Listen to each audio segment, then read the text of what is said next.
Oh, there's always this idea of a short squeeze being when the stock is topping out and we're seeing a pullback in price.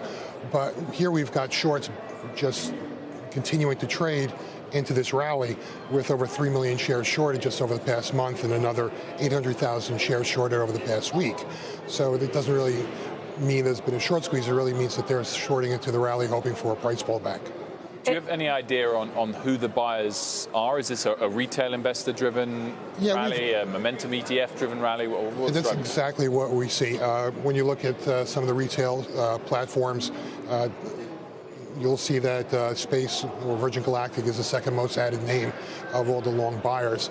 You're also seeing a lot of momentum traders getting into the name because it's, there's a lot of money to be made on these wild fluctuations of price. A lot of people are comparing this move in Virgin to the move in Tesla, which we just talked about, this sort of parabolic move. Do you see any parallels on the short side? Yeah, this might be a junior Tesla without the trench warfare. We don't see the longs and the shorts really being that vocal in the name yet, so it's not quite as dirty a short as Tesla is. We do have a lot of shorts with huge convictions, taking a large amount of losses, over $330 million worth of losses this year so far, but they're not cutting their positions. So you provide this information and this research that you do on shorts to hedge funds. Right. What do they do with it? We have an app that provides daily short interest and rates and information for our hedge funds, brokers, and retail clients. We have a retail app as well. What they're doing is they're seeing trends, they're seeing market movements. They really want to be ahead of the curve.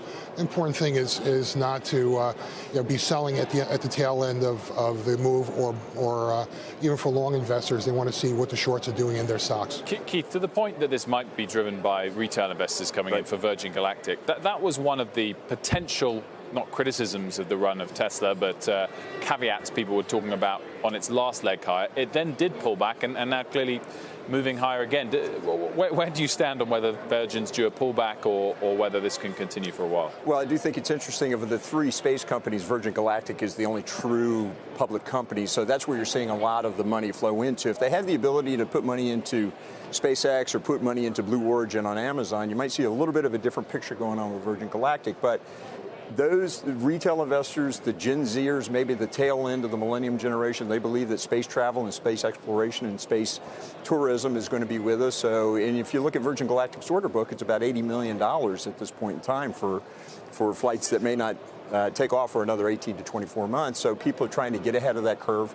As you're seeing, and to Ihor's point is that when you see this, when you see the shorts still sitting in there, short interest still increasing, they're not taking their losses, they're not doing what we call getting their faces ripped off, they're just kind of waiting back, and therefore you have the longs that are coming into the name, they just keep pushing up the stock. Now, it will be interesting to see what happens if that trend does roll over based upon some quarterly results, but Richard Branson is a lot like some people in our industry. People just don't bet against him, is what it comes down to. People say that about Elon Musk, too. Yeah, that's right. I mean, Ihor, what other patterns can you give us when you usually see these momentum names run with the short interest piling up? What then happens? Probably the biggest thing is the shorts are building their positions over time, so it's not a one and done.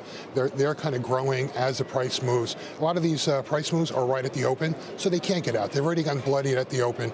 They're sitting here with mark-to-market losses, so they'll sit in and hope for a pullback if they're looking to get out early, but usually they're just saying, well, okay, I took the hit, let me see if I can increase my bet and make it back. Ihor, thanks so much for joining us. Thank you. I have to say, Elon must have been lamenting having a listed company for much of the last 2 years. He probably regrets not having both his companies listed right now. Right, because SpaceX would be enjoying a run, probably.